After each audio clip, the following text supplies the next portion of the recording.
अब हम स्टार्ट करने जा रहे हैं profitability ratios the last category of ratios. और ये क्या इंडिकेट करती है? Indicates profit earning capacity of a business.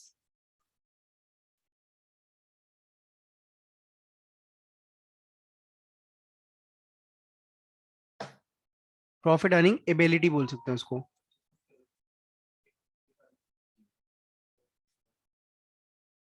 तो अब हमारा बिजनेस कितना प्रॉफिट कमा रहा है हम उसको एनालाइज करने वाले हैं।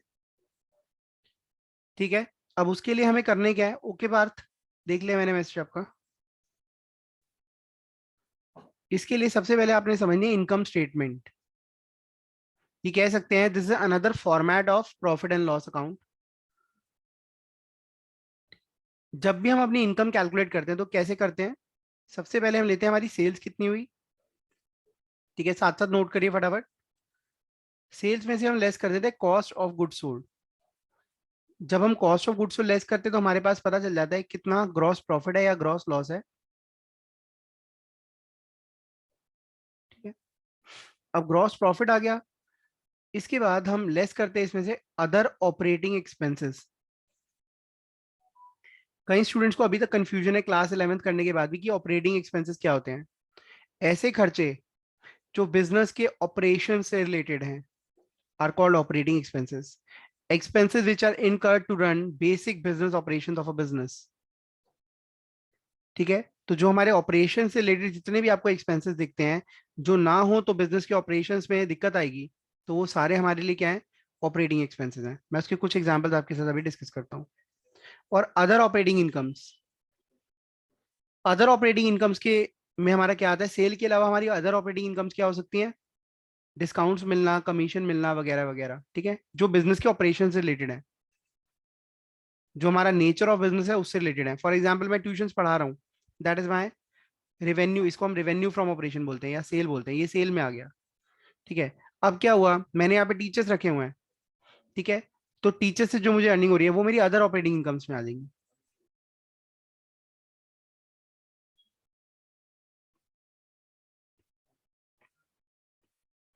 अब देखिए अदर ऑपरेटिंग एक्सपेंसेस, यहाँ पे क्या आ गया? सैलरीज आ गई, एडवर्टाइजमेंट आ गया। ठीक है, डेप्रीसिएशन भी आ गया, बैड डेट्स भी आ गए, इनफैक्ट जो पैसा डूब रहा है, डिस्काउंट्स आ गए, जो बिजनेस के ऑपरेशन से रिलेटेड एक्सपेंसेस हैं। हाँ, अगर आपने उधार लिया हो उस पर आप इंटरेस्ट पे करो तो वो यहाँ नहीं आएगा। अगर आपको कोई लॉस हो गया, ठीक है, कोई एबनॉर्मल लॉस हो गया, बिजनेस के बेसिक ऑपरेशन रिलेटेड नहीं है, आपने कोई एसेट बेची उस पर नुकसान हो गया, ठीक है, या फिर आपका कोई एक्सीडेंटल लॉस हो गया, तो वो यहाँ पर नहीं आएगा। Etcetera etcetera. तो every expense is operating until unless उसका हमारे ऑपरेशन से वो बिल्कुल डिटैच ना हो।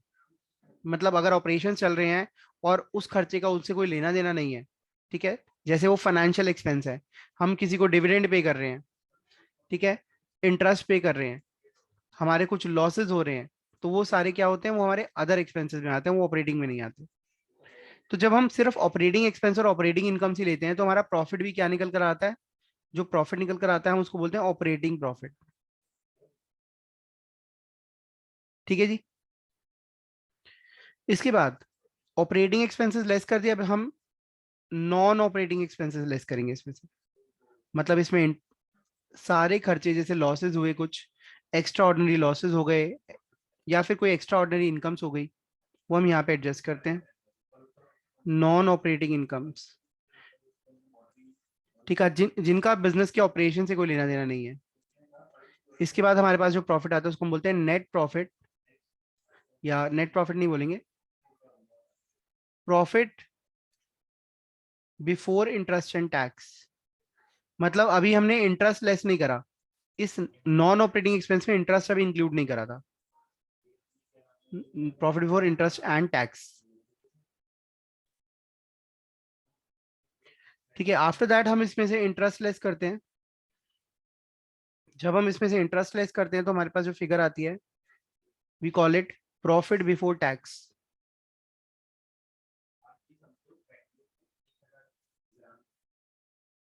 ठीक है, आफ्टर दैट हम टैक्सेस पे करते हैं। ठीक है, यहाँ टैक्स मतलब इनकम टैक्स की बात हो रही है। तो हमारे पास जो फिगर आती है उसको बोलते हैं पैट, प्रॉफिट आफ्टर टैक्स या अर्निंग आफ्टर टैक्स। ठीक है, इसके बाद हम क्या पे करेंगे, प्रेफरेंस डिविडेंड पे करते हैं। डिविडेंड मतलब प्रॉफिट को हम डिस्ट्रीब्यूट करते हैं तो सबसे पहले प्रेफरेंस शेयर होल्डर्स को देते हैं। प्रेफरेंस शेयर होल्डर्स को डिविडेंड देने के बाद जो अर्निंग्स हमारे पास बच जाती हैं उसको बोलते हैं earnings for equity share holders. ये पैसा इक्विटी शेयर होल्डर्स का है जो उनके लिए हमने कमाया है। अब इक्विटी शेयर होल्डर्स को अगर हम कुछ डिविडेंड दे देते हैं तो उसको हम बोलते हैं dividend to equity share holders. इसके बाद जो पैसा बच जाता है वो हम अपने रिजर्व्स में रिटेन कर लेते हैं। ये पैसा हमारे रिजर्व्स के अंदर चला जाता है, retain earnings. So this is the income statement. मैं इसको जूम आउट कर देता हूँ,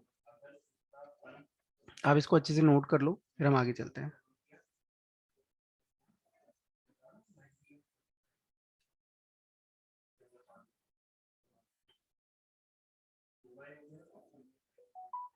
सो this is our first ratio, that is net profit upon sales into 100। अब आप देखोगे कि अगर आपने इनकम स्टेटमेंट समझ ली है तो इस इनकम स्टेटमेंट में सारे आपके फॉर्मुलाज मिल जाएंगे। नेट प्रॉफिट यहाँ पे, नेट प्रॉफिट आप किसको बोलोगे, आप यहाँ net profit after tax, this is called net profit. ठीक है, ये हमारा नेट प्रॉफिट होता है। तो net profit upon sales into 100। तो इनकम स्टेटमेंट आपको बनानी आ गई तो नेट प्रॉफिट भी निकाल लोगे और सेल्स। वैसे नेट प्रॉफिट जनरली गिवन होता है क्वेश्चन में। ठीक है, नेट प्रॉफिट आफ्टर टैक्स वाला लेते हैं हम, पैट लेते हैं। इसके बाद नेक्स्ट रेशियो जो है दैट इज जीपी रेशियो। अब जीपी रेशियो कैसे निकलता है, gross profit upon sales into 100। Gross profit हम ऊपर निकालना सीख चुके हैं। थर्ड थर्ड होता है operating profit ratio. Operating profit ratio, इसके लिए हम क्या देखते हैं, ऑपरेटिंग प्रॉफिट कितना है, operating profit upon sales into 100। ठीक है जी। अब ऑपरेटिंग प्रॉफिट हमने कैसे निकाला था ये आपको जानना बहुत जरूरी है। ऑपरेटिंग प्रॉफिट दो तरीके से निकलता है, एक होता है डायरेक्टली, एक होता है इनडायरेक्टली। तो डायरेक्टली कैसे निकलेगा, सेल में से आप ऑपरेटिंग कॉस्ट लेस कर दो तो आपका ऑपरेटिंग प्रॉफिट आ जाता है। अब यहाँ पे ऑपरेटिंग कॉस्ट का मतलब क्या होता है, ऑपरेटिंग कॉस्ट में कौन कौन सी चीजें आ जाती हैं, कॉस्ट ऑफ गुड सोल्ड आ जाता है और अदर ऑपरेटिंग एक्सपेंस आ जाते हैं। तो ये दोनों चीजें अगर आप लेस कर दोगे तो आपके पास ऑपरेटिंग प्रॉफिट आ जाता है। और दूसरा क्या है, रिवर्स चलना। अगर आपको नेट प्रॉफिट गिवन है उससे कैसे निकालोगे, जैसे आपको प्रॉफिट, नेट प्रॉफिट गिवन है तो इसके अंदर आप नॉन ऑपरेटिंग एक्सपेंसेस को ऐड कर दो, नॉन ऑपरेटिंग एक्सपेंसेस को ऐड कर दो और नॉन ऑपरेटिंग इनकम्स को लेस कर दो, तो आपके पास ऑपरेटिंग प्रॉफिट आ जाएगा। इसमें कोई डाउट है तो पूछ लो, फिर आगे चलते हैं। Fourth ratio is operating ratio. देखो यहाँ पे वर्ड प्रॉफिट नहीं लिखा हुआ, ऑपरेटिंग रेशियो है, तो ये बताता है कि आपकी ऑपरेटिंग कॉस्ट कितनी है एज कंपेयर टू सेल्स। ठीक है, और ऑपरेटिंग कॉस्ट हमने ऊपर निकाल ली है इन 200, सारे परसेंटेज में निकलेंगे। अच्छा, एक और चीज, फिफ्थ थिंग, अगर आपको ऑपरेटिंग प्रॉफिट पता है और ऑपरेटिंग कॉस्ट पता है तो दोनों को जब आप सम अप कर दोगे तो आपके पास वैल्यू पता है क्या आ जाएगी, सेल्स की वैल्यू आ जाएगी।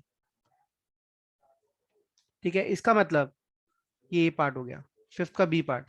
अगर आपको ऑपरेटिंग प्रॉफिट रेशियो पता है, ऑपरेटिंग प्रॉफिट रेशियो, और आपको ऑपरेटिंग रेशियो पता है, ऑपरेटिंग रेशियो पता है, तो ये किसके इक्वल होता है, 100% के इक्वल, या फिर हम इसको 1 भी बोल सकते हैं। 100% इज इक्वल टू 1। मतलब अगर ये 25% है तो ये ऑटोमेटिकली 75% होगा। ठीक है, ये 30% है तो ये 70% होगा। ठीक है, तो आप इसको यूज करके अपने क्वेश्चन को सॉल्व कर सकते हो इस इक्वेशन को यूज करके। सिक्स सिक्स आता है लास्ट, ROI, या फिर हम इसको बोलते हैं ROCE। It stands for return on investment. Return on investment, जितना आपने इन्वेस्ट किया बिजनेस के अंदर आपने उस पर कितना रिटर्न कमाया। और रिटर्न ऑन कैपिटल एम्प्लॉयड भी बोलते हैं। इन्वेस्टमेंट मतलब रिटर्न ऑन, इन्वेस्टमेंट मतलब कैपिटल एम्प्लॉयड। ठीक है, तो ये कैसे निकलता है, इसके लिए हम लेते हैं net profit before income interest and tax. ठीक है, profit before interest and tax लेते हैं, क्यों? क्योंकि कैपिटल एम्प्लॉयड के अंदर उधार का पैसा भी आता है ना, तो उस उधार के पैसे का भी आपने रिटर्न देखना है कितना आया। तो नेट प्रॉफिट, इसीलिए इंटरेस्ट और टैक्स से पहले का हम प्रॉफिट लेते हैं और उसको डिवाइड कर देते हैं कैपिटल एम्प्लॉयड से। ये हमारा लास्ट फॉर्मूला था, इसमें कोई डाउट है तो पूछ लो, फिर हम आगे चलते हैं।